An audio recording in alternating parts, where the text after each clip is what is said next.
So welcome back. Last lecture पर हम लोगों ने बोर्स मॉडल पढ़ा और बोर्स मॉडल में हम लोगों ने जो लिमिटेशन रदरफोर्ड मॉडल में थे उन लिमिटेशन को बोर्स ने कैसे रिमूव किया उसके बारे में पढ़ा।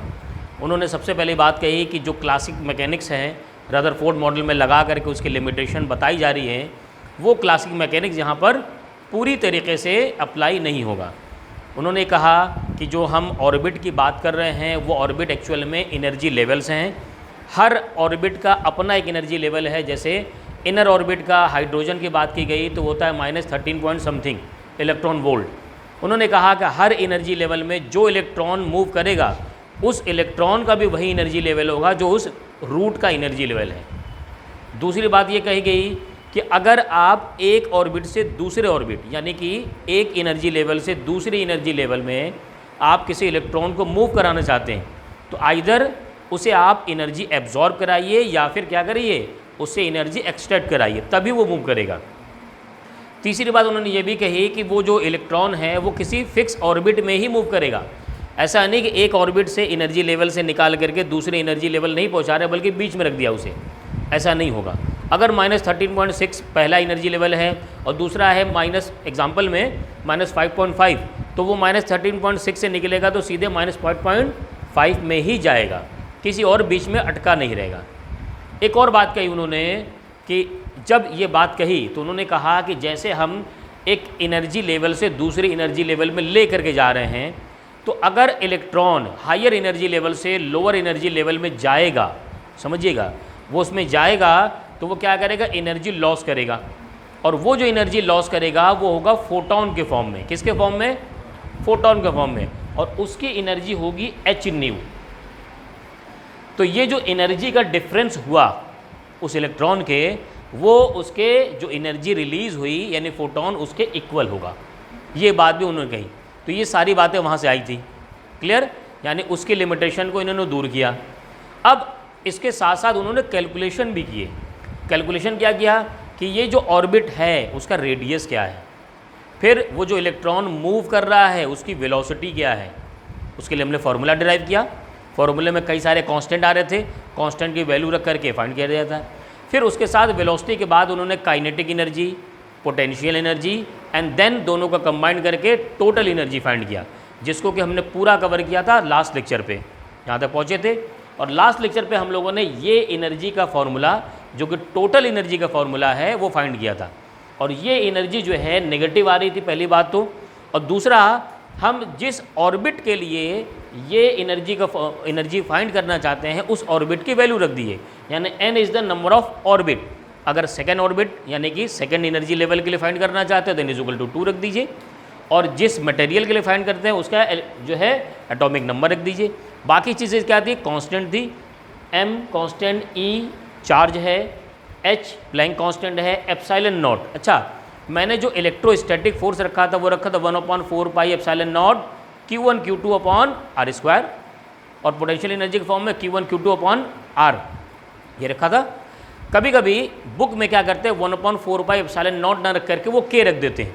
तो हो सकता है ये फार्मूला आपको अगर बुक में मिले, किसी बुक में हो सकता है वहाँ एप्सिलॉन नॉट ना हो। अगर वहाँ एप्सिलॉन नॉट नहीं है तो इसका मतलब वहाँ कहीं K रखा होगा। K वही है 9 × 10⁹, समझ रहे ना, वही 1/4 पाई एप्सिलॉन नॉट की वैल्यू K, ठीक है।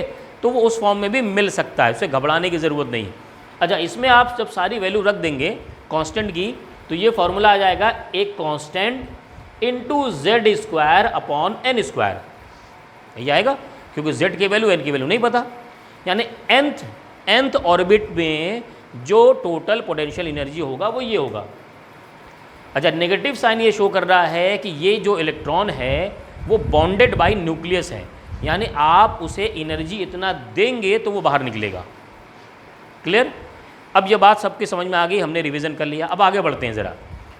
यहाँ ये जो बात कही गई कि इन्होंने जो सबसे लास्ट पॉइंट कहा कि जो इलेक्ट्रॉन एनर्जी लॉस करता है वो लॉस उसके फोटोन के फॉर्म में दिखता है, फोटोन के फॉर्म में यानी पैकेट के फॉर्म में निकलेगा। तो ये जो पैकेट के फॉर्म में निकल रहा है h nu, where h is the Planck constant, ठीक है, nu is the frequency and e is the energy. अगर मान लीजिए मैं किसी n2 ऑर्बिट से n1 ऑर्बिट में लेकर के आ रहा हूँ, n2 ऑर्बिट से N1, यानी सेकंड से 1 में लेके आ रहा हूँ सीधे बात। तो यहाँ क्या हो जाएगा, h nu is equal to, यहाँ पर देखिए EN2, यानी ये फार्मूला की वैल्यू रखेंगे। अच्छा इसमें क्या है, बाकी चीज़ें कांस्टेंट हो जाएगी, सिर्फ क्या बचेगा, n बच जाएगा। हम इसको ऐसे लिख सकते हैं कि m z स्क्वायर e की power 4 upon 8 h square epsilon not, और यहाँ आ जाएगा हमारे पास 1 अपॉन n1 का स्क्वायर माइनस 1 अपॉन n2 का स्क्वायर। अब आप सोच रहे होंगे सर यहाँ तो n2 पहले है, यहाँ n1 पहले लिखा है, तो ये इसकी वैल्यू नेगेटिव भी तो है, समझ गए ना। तो माइनस से मल्टीप्लाई कर देंगे तो जो n1 बाद में आना चाहिए था वो n1 पहले आ जाएगा। क्लियर। यहाँ पर ये क्या टर्म पूरा कांस्टेंट नहीं है। अगर मैं हाइड्रोजन की बात करूँ, हाइड्रोजन की लिखने जा रहे हैं, हाइड्रोजन की बात करें तो भाई हाइड्रोजन का मास है ना, Z इलेक्ट्रॉन का charge, H Planck constant, epsilon naught, ये सारी चीज़ें रखेंगे तो यहाँ जो वैल्यू आएगी ये आ जाएगा। अच्छा दूसरी बात ये है कि H को इधर लेके चले जाते हैं तो न्यू आ जाएगा हमारे पास m z square e power 4 upon 8 h cube epsilon not का स्क्वायर 1 अपॉन n1 का स्क्वायर माइनस n2 का स्क्वायर। ठीक है। और जब हम इसकी वैल्यू रखेंगे ना यहाँ पर, तो ये आ जाएगा, क्या कहते हैं उसे, हाँ 1.09 यहाँ आ जाएगा। इसको हम कह देंगे R 1 upon n1 square minus n2। यहाँ पर ये जो R है, R, चलिए मैं लिख देता हूँ इसको, R कहलाता है रिडबर्ग कांस्टेंट।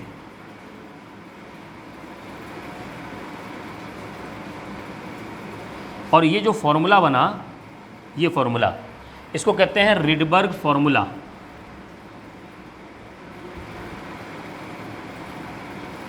और ये जो R की वैल्यू है कांस्टेंट जब हम रखेंगे 1.09 इंटू, ये आता है 10⁻⁷ पर मीटर। ध्यान समझिए, अगर भूल गए हो तो कॉन्सेंट्रेट कीजिए। इन्होंने क्या कहा कि जो इलेक्ट्रॉन हायर ऑर्बिट से लोअर ऑर्बिट में जाएगा वो क्या करेगा, एनर्जी लॉस करेगा। वो एनर्जी किस फॉर्म में लॉस करेगा, फोटोन के फॉर्म में। किस फॉर्म में, फोटोन। फोटोन क्या होता है, एक पैकेट होता है एनर्जी का, जिसकी एनर्जी होती है h इंटू न्यू, तो यहाँ h न्यू के बराबर होगा। तो मैंने क्या किया, सेकंड n2 ऑर्बिट से n1 ऑर्बिट के लिए जो एनर्जी है वो रख दिया यहाँ पर। जब उसमें कांस्टेंट लेंगे तो यहाँ पर तो n2 आएगा, यहाँ n1 आएगा, लेकिन चूंकि यहाँ माइनस होगा तो माइनस से मल्टीप्लाई करेंगे तो n1 पहले आ जाएगा, n2 बाद में आ जाएगा। अब मैंने क्या किया, इधर h था उसको इधर ले आ गए, h क्यूब होगा, यहाँ स्क्वायर था h क्यूब हो गया। अब ये सारे क्या हैं, कांस्टेंट है। इनको एक कांस्टेंट कह दिया r, एक कांस्टेंट कह दिया r को क्या कह दिया गया, रिडबर्ग कांस्टेंट। और इस इक्वेशन कह दिया गया रिडबर्ग फार्मूला। और इस r की वैल्यू, कांस्टेंट की वैल्यू सारी रखेंगे, जो वैल्यू आएगी वो आएगी 1.09 इंटू 10⁻⁷। क्लियर, बात समझ में आ गई। यहाँ पर रिडबर्ग बारे में समझ में आ गया। अब आते हैं स्पेक्ट्रम क्या होगा, कैसा स्पेक्ट्रम। ये बार बार जो वर्ड आ रहा है स्पेक्ट्रम, ये क्या होता है। देखो स्पेक्ट्रम ऐसे होता है, प्रिज्म देखा है ना। तो जो प्रिज्म होता है भाई, मान लीजिए अगर प्रिज्म है और आप यहाँ से वाइट लाइट इसको देते हैं तो, है ना, सीधे सीधे लाइट देते हैं तो यहाँ पर क्या होता है, 7 रंग दिखते हैं ना, 7 कलर। ये तो देखा है, सुना है। और ये कलर किसी पर्दे पर जब आएंगे तो किस सीरीज़ में आते हैं, विबग्योर। कॉमन सी बात है, एकदम सुना हुआ हम लोगों ने, है ना। तो हाँ, उल्टा होता है। चलिए, मतलब एक सीरीज़ आती है। अच्छा, वो सीरीज़ किस बेसिस पर होती है, क्या कलर के बेसिस पर होती है, वेवलेंथ के बेसिस पर होती है। वेवलेंथ या फ्रीक्वेंसी अपोजिट होता है, बस सीधी बात है ना। तो ये जो सीरीज़ बनती है किसी वेवलेंथ के फॉर्म में होती है, एक रेंज होगी। हाँ भाई, छोटी वेवलेंथ वाला नीचे होगा, बड़ी वेवलेंथ वाला ऊपर होगा, कुछ ऐसा होता है, एक सीरीज़ बनती है। इसी को कहते हैं स्पेक्ट्रम। क्या कहते हैं, स्पेक्ट्रम। अब समझिएगा, यहाँ से जो एनर्जी, यहाँ से n2 से कोई कूदा, ठीक है, n2 से चला गया n1 पे, N2 से चला गया N1 पे कोई इलेक्ट्रॉन, उसने एनर्जी लॉस किया होगा। कितना किया होगा इस फॉर्मूले से पता कर लेंगे। अच्छा, ये किस पे डिपेंड कर रहा है? वो जो फ्रीक्वेंसी है किस पे डिपेंड कर रही है? ये तो कांस्टेंट है ना, यानी वो तो डिपेंड कर रही है नंबर ऑफ ऑर्बिट पर, कि इलेक्ट्रॉन कहाँ से कहाँ जा रहा है, यही तय करेगा कि वहाँ कौन सी फ्रीक्वेंसी का एनर्जी निकलेगी। भाई यही तो बात है, जो एनर्जी फोटोन के फॉर्म में निकल रही है उस एनर्जी का फ्रीक्वेंसी क्या होगा। सवाल सुनिएगा, इलेक्ट्रॉन अंदर भूचाल मचा रहे हैं, कोई दूसरे से पहले भी कूद रहा, कोई 5वें से 6ठे पे कूद गया, कोई 5वें से 4थे पे कूद गया, ये चल रहा। तो कोई कहेगा सर क्या दूसरे से, अगर तीसरे से दूसरा जाए और 5वें से दूसरा जाए, क्या सेम एनर्जी निकलेगी? आप कहेंगे नहीं, अलग अलग एनर्जी लेवल है। तो जब एनर्जी लेवल अलग है तो क्या फ्रीक्वेंसी, जो फोटोन निकलेंगे उनकी फ्रीक्वेंसी भी अलग अलग होगी? अलग होगी। कोई पूछे कितनी होगी, कह रहे हो ये फॉर्मूला है, ये फॉर्मूला है, इससे निकालेंगे। तो इसमें इन्होंने एक सीरीज़ बनाया, दिमाग लगाया कि सबको जो है जंप कराओ, सबको लेकर के जाओ 1 पर। कहाँ लेके जाओ? 1 पर लेकर के जाओ। तो हमने क्या किया, ये सारे ऑर्बिट बन गए, इस ऑर्बिट में 1 कहाँ है? ये वाला 1 है। तो क्या करो, ये 2 है, 2 से कुदा दिया हमने 1 पर, ठीक। फिर क्या करो, ये 3 है ना, 3 से भी 1 पे लेके आओ। फिर कहाँ से लेके आना है? चौथे से लेके आओ। कहाँ लेके आना है सबको? अरे बोलो भाई, हाँ, सबको फर्स्ट पे लेके आना है। मतलब आप 2 से आइए, 3 से आइए, 4 से आइए, 5 से आइए, 6 से आइए। तो जब ये आप काम करेंगे, जब ऐसा इलेक्ट्रॉन आएगा जो कि सब चले आएंगे 1 पर, तो उस सीरीज़ को कहते हैं लेमन सीरीज़। तब एक सर्टेन स्पेसिफिक फ्रीक्वेंसी की वेव निकलेगी, फोटॉन्स निकलेंगे। क्या कहा गया? If an electron jumps from any high energy level, कहीं से भी हाई एनर्जी लेवल से, 2, 3, 4 किसी से आना कहाँ है? 2 एनर्जी लेवल ऑफ 1। जब सब 1 पे आएँ उस वक्त we get a set of spectral lines, एक सेट हमें मिलेगा स्पेक्ट्रल लाइन्स का, यानी सेट फ्रीक्वेंसी का मिलेगा, कॉल्ड लेमन सीरीज़। उसी कह दिया कि नाम दे दिया गया लेमन सीरीज़। अब which belongs to the ultraviolet region, जो सीरीज़ हमें मिली उसके रेंज दे दिया, उसको नाम दे दिया गया, और वो क्या है? वो है अल्ट्रा वायलेट रीजन कहा गया है। सब इलेक्ट्रोमैग्नेटिक ही हैं, जितने हैं, कितने हैं भाई? सब इलेक्ट्रोमैग्नेटिक हैं, लेकिन वो कौन सी रेंज कहलाएंगी? Ultra violet range.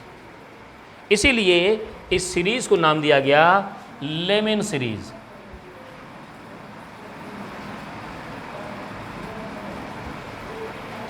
क्लियर? बात समझ में आ गई? अच्छा, मान लीजिए अभी ये जंप करके कहाँ आए थे? 1 पर आए थे ना। चलो अब जंप करके सबको पहुँचाओ 2 पर। कहाँ पहुँचा दें? 2 पर। तो 1 तो छोड़ दो, फिर ये रहा 2, तो यहाँ से 3 से पहले 2 पे आएगा, फिर कहाँ से आ सकता है? 4 से आ सकता है, यहाँ से भी कूद के आ सकता है, यहाँ से भी कूद के आ सकता है, आ सकता है। अच्छा, ये जो फ्रीक्वेंसी का फॉर्मूला था, एक चीज़ और, यहाँ एक चीज़ और आपको समझा दें। ये जो न्यू है, न्यू है ना, न्यू, यहाँ एक चीज़ छूट गया आपका। ये जो न्यू जो होता है वो होता है c/λ। अगर लिखेंगे आप c/λ, यानी light of speed of light, है ना। तो ये जो बनता है, ये बन जाता है वेव नंबर। क्या हो जाता है? Wave number. यानी जो न्यू बन जाएगा वो हो जाएगा 1/λ, और c/λ इज इक्वल टू, ये हो जाएगा ये फॉर्मूला, यहीं से 8 mz स्क्वायर e⁴ अपॉन क्या है भाई? 8h³ ε0 स्क्वायर, ब्रैकेट में जो था वही रहेगा। अब ये जो c आता है ना, ये c यहाँ पर आता है, यहाँ पर c भी आता है। जब आप c की वैल्यू रखेंगे तब आएगा। तो यानी r की जो फॉर्मूला है ना, r की वैल्यू मैं यहाँ लिख दे रहा हूँ। ये जो r है, ये पूरा जो r बना है, ये पूरा ब्रैकेट, ये पूरा r, उसमें c भी आएगा, ठीक है। हाँ, तो मैं ये कह रहा था यहाँ पर, अब आ जाइए यहाँ पर। देखिए फॉर्मूला क्या था? 1/n1 square minus n2 square. कहाँ पर आना है? उस सारे के सारे इलेक्ट्रॉन को 1 पे लाना था। तो कौन सी सीरीज़ मिलेगी? लेमन। तो कौन सीरीज मिलेगी? लेमन। और कहाँ से आएंगे? क्या 1 से 1 पे आएंगे? नहीं, जब भी आएंगे उससे हायर से आएंगे ना, जब भी आएंगे उससे हायर से आएंगे। अच्छा, उसके बाद जो मैंने सीरीज़ बताई ये, अब ये सीरीज़ जो कहलाती है इसको कहते हैं हम लोग, क्या नाम बोलते हैं बताइए? हाँ, बामर सीरीज़। बामर सीरीज़। अच्छा, एक बात बताइए, फिर फॉर्मूला क्या बनेगा? ध्यान से बताइए। जो वेव नंबर होगा वो R1/N1² माइनस, सॉरी किस पे आ रहे हैं बताइए? N2। नहीं, ये तो 2 होगा, 2 का स्क्वायर, और ये होगा N2²। अब बताइए N2 की वैल्यू क्या होगी? 3, 4, 5। समझिएगा, इसमें लेमन सीरीज़ में जो N1 था वो 1 था, क्योंकि 1 पे जंप करना था। अब इसमें किस पे जंप करना है? 2 पर, तो N1 हो जाएगा 2। अब जब 2 पे जंप करना है तो 2 से तो आओगे नहीं, अब कहाँ से आओगे? उसके आगे से, तो यानी यहाँ से आएगा 3, 4, 5 समथिंग ऐसे। बस यही चेंज है, देखिए यहाँ 2, 3, 4 था, यहाँ 3, 4, 5 है। ऐसे उसके आगे की सीरीज़ में और आगे होगा, उसके आगे की सीरीज़ में और आगे होगा। तो ये सीरीज़, ये जो सीरीज़ कहलाती है बामर, इसे कहते हैं विजिबल रीजन। क्या बोलते हैं? Visible region.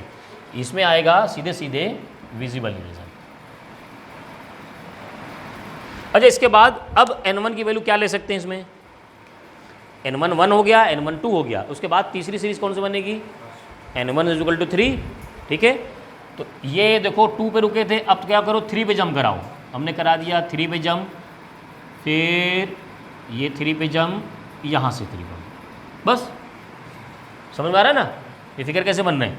तो ये था हमारा बामर सीरीज़। अब कौन सा बनेगा? Persian series. तो यहाँ पर अगर पार्शियन सीरीज़ की बात की जाए, अब बताइए फॉर्मूला तो वही है R, यहाँ पर क्या होगा? 1/N1 की जगह 3 का स्क्वायर। वेरी गुड, 3 का स्क्वायर माइनस 1/N2², और N2 की वैल्यू क्या वेरी करेगी? हाँ, 4, 5, 6 समथिंग। इसके बाद कौन सी सीरीज़ बन सकती है? 3 हो गया ना, क्या करो अब 4 पे जंप कराओ। तो यानी यहाँ पर, यहाँ से जंप किया 4 पर, और यहीं से जंप कर दिया। ठीक है, ये N = 6 है, तो 5 से 4 पर, 6 से 4 पर, क्या नाम है इसका? क्या नाम भाई इसका? Bracket series. क्या नाम है? ब्रैकेट। अब फॉर्मूला वैसे लिख लेंगे, यहाँ क्या लिखेंगे? ब्रैकेट में 4, और सीरीज़ कहाँ से आएगी? 5, 6। ठीक है। अच्छा, ये जितने आएंगे सब, ये सब उसी में आएंगे, विजिबल में। नहीं सॉरी, ये सब इंफ्रारेड में आते हैं। सिर्फ और सिर्फ क्या होगा? बामर सीरीज़ विजिबल होता है, और बाकी सब क्या होंगे? इंफ्रारेड आएंगे। ये भी इंफ्रारेड। और जब ब्रैकेट की बात करेंगे, ब्रैकेट में तो फॉर्मूला बनेगा वेव नंबर 1/ कितना आएगा? 3 के बाद 4 का स्क्वायर माइनस N2 का स्क्वायर, और N2 वेरी करेगा 5 और 6 समथिंग, आगे बढ़ते जाएगा। उसके बाद एक और सीरीज़ लास्ट है जो फाइंड की गई, वो होगा सिर्फ यहाँ पर सीधे, है ना, और इसका नाम दिया गया फंड सीरीज़। P साइलेंट होता है यहाँ पर, तो ये हो गया फंड सीरीज़। 1/4, सॉरी अब तो 5 होगा ना, 5 स्क्वायर माइनस N2², और N2 की वैल्यू वेरी करेगी 6, 7 समथिंग, ऐसे बढ़ता रहेगा। अच्छा, बहुत इंटरेस्टिंग बात को बताऊँ, ये बोर ने ये जो स्पेक्ट्रल बनाया था, उन्होंने खाली 3 सीरीज़ बनाई थी, लेकिन 2 सीरीज़ का प्रेडिक्शन दिया था, ये मिला नहीं था, कैलकुलेशन दे दिया था, और बाद में कुछ सालों बाद नए साइंटिस्ट ने ये ढूंढ लिया। मतलब इतना अच्छा उन्होंने कैलकुलेशन किया कि आगे की सीरीज़ भी बता दी कि सीरीज़ ये मिल सकती है आगे आपको ऐसी।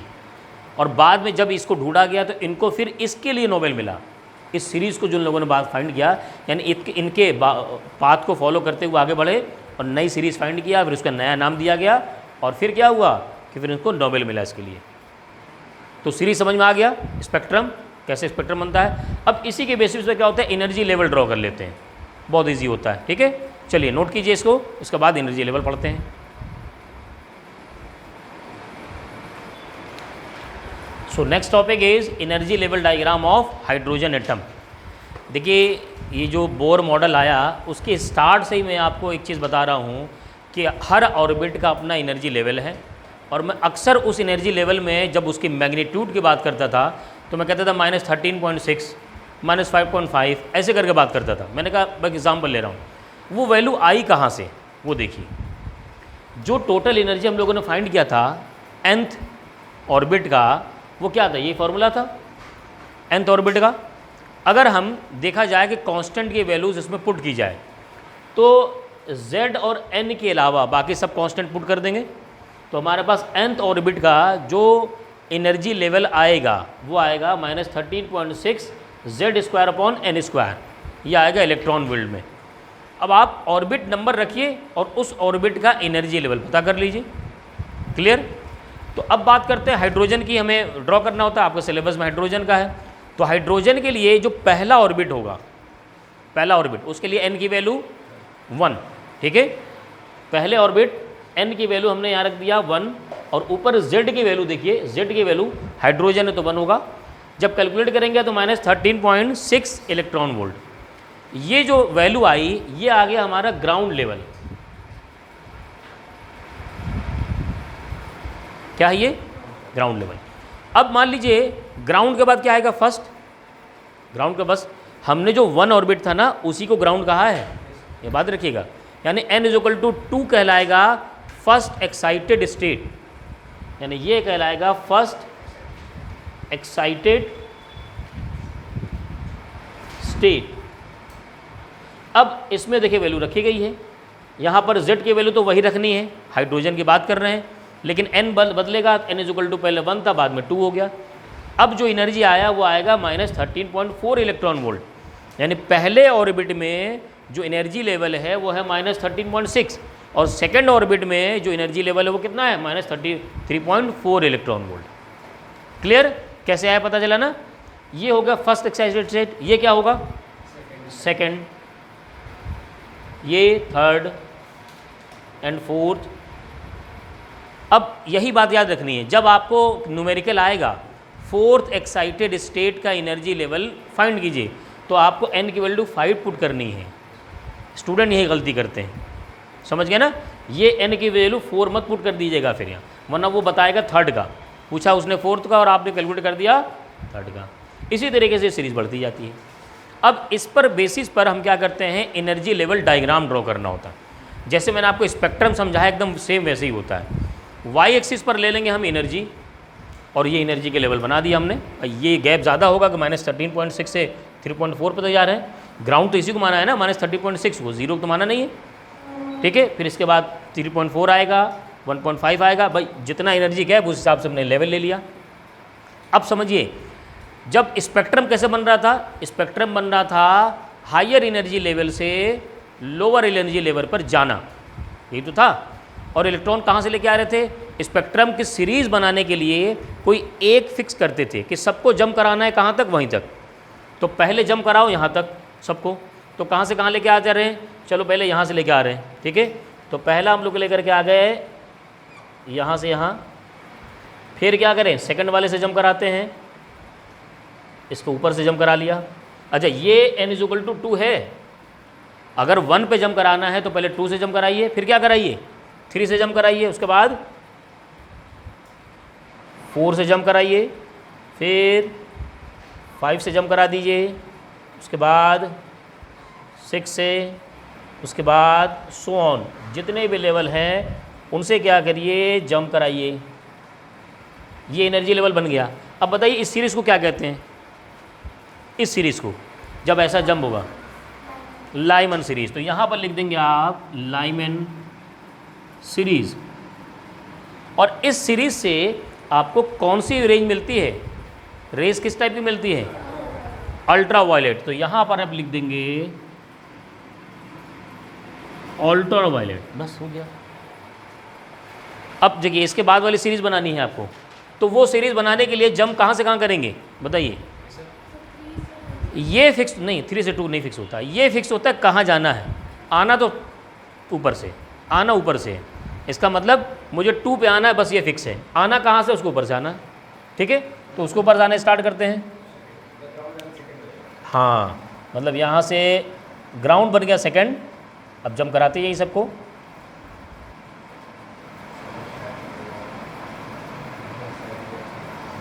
ये आ गए। इस सीरीज का नाम बाल्मर, बाल्मर सीरीज। क्या मिलेगा, अच्छा इसको ऐसे बना दीजिए ताकि आपको ये पता चले।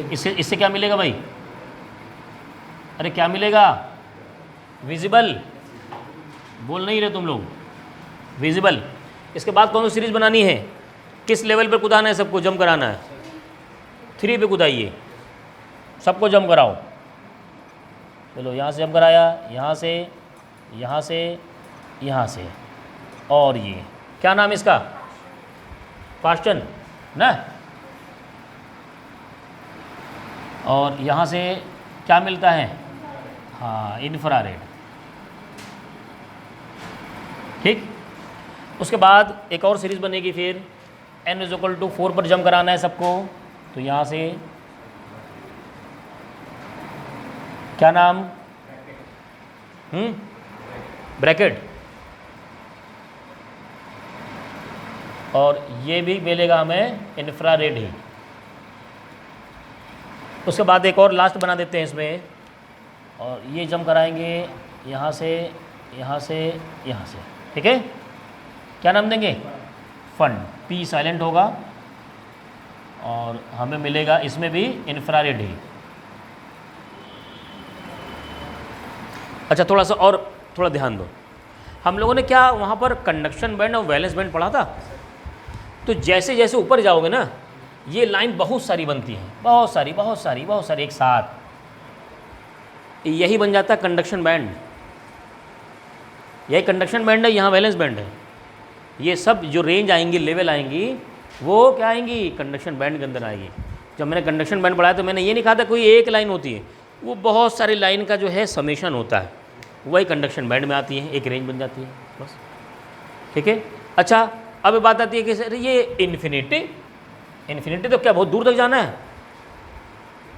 देखिए मैं एक बात बताऊँ, आपके लिए इन्फिनिटी क्या है, एक इंसान के लिए इन्फिनिटी है जहाँ तक दिख रहा है इन्फिनिटी है। चींटी के लिए इन्फिनिटी क्या है, चींटी के लिए इन्फिनिटी क्या है, अगला मोहल्ला, बात समझ में आ रही। मेरे लिए इन्फिनिटी जहाँ तक मैंने सोचा, अमेरिका, चांद, सूरज, जहाँ तक मेरी सोच जा रही वो इन्फिनिटी है। चींटी के लिए इन्फिनिटी क्या है, अगली कॉलोनी, उसकी तो वही है ना। इसलिए तो कहा जाता है एक बॉल बड़ा से लिया जाए, चींटी को रख दिया जाए, क्या चींटी को लगेगा वो बॉल पे है, उसको लगेगा वो फ्लैट पे है, ये तो बात है। तो इसी तरीके से अगर एटम की बात की जाए तो एटम के लिए इन्फिनिटी ये नहीं कि उसका जो कंडक्शन बैंड है वो आप चांद के पास पहुंचा देना है, उसका तो वही है छोटा सा लाइन, बस समझ गए कि नहीं। इन्फिनिटी का मतलब है कि जो उसकी लाइन वहाँ तक पहुँच गई बस। तो ये है एनर्जी लेवल डायग्राम, समझ में आ गया। स्पेक्ट्रम और एनर्जी लेवल ये दोनों रिलेटेड है। कैसे आता है, जब तक आप टोटल एनर्जी कैलकुलेट करना नहीं सीखेंगे और पूरा का पूरा बोर्स मॉडल को नहीं सीखेंगे। क्लियर, समझ में आ गया, ओके। नोट कर लीजिए इसे। अब न्यूमेरिकल कराते हैं इसके बाद। तो आइए इसी सीरीज़ पर एक न्यूमेरिकल करते हैं ना। Using Rydberg formula calculate the wavelength of the first 4 spectral line. एक तो रिडबर्ग फार्मूला यूज़ करना है और वेवलेंथ फाइंड करना है, फ्रीक्वेंसी नहीं फाइंड करना।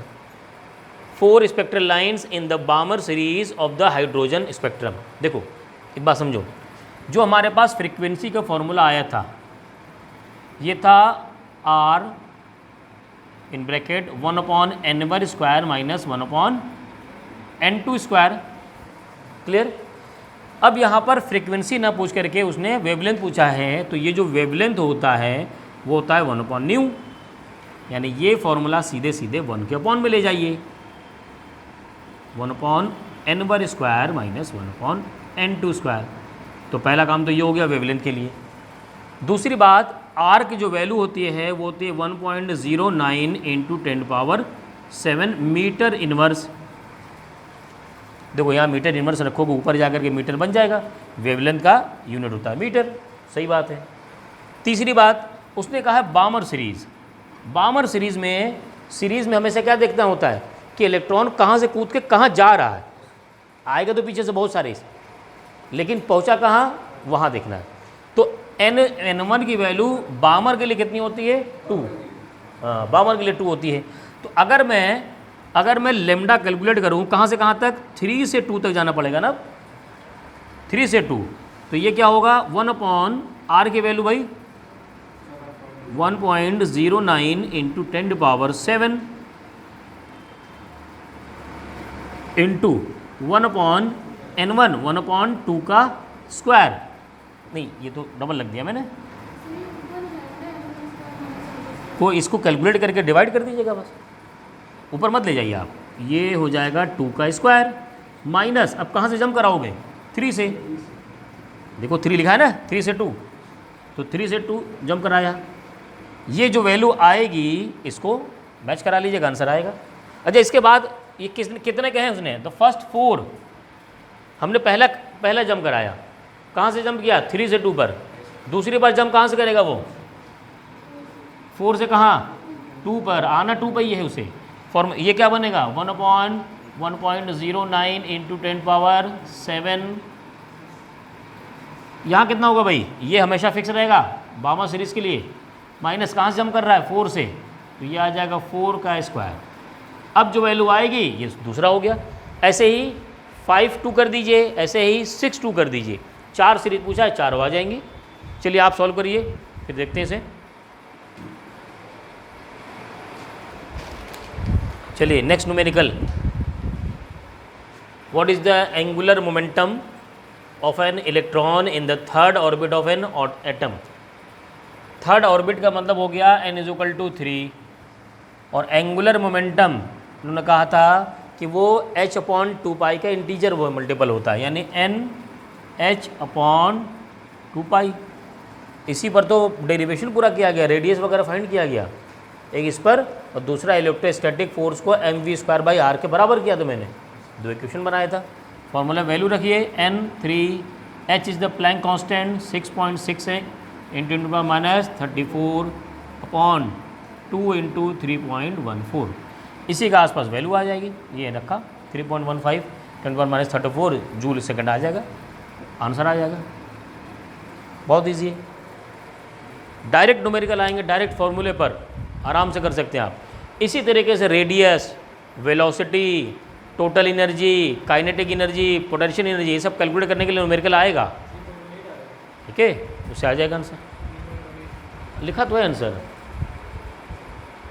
ठीक है।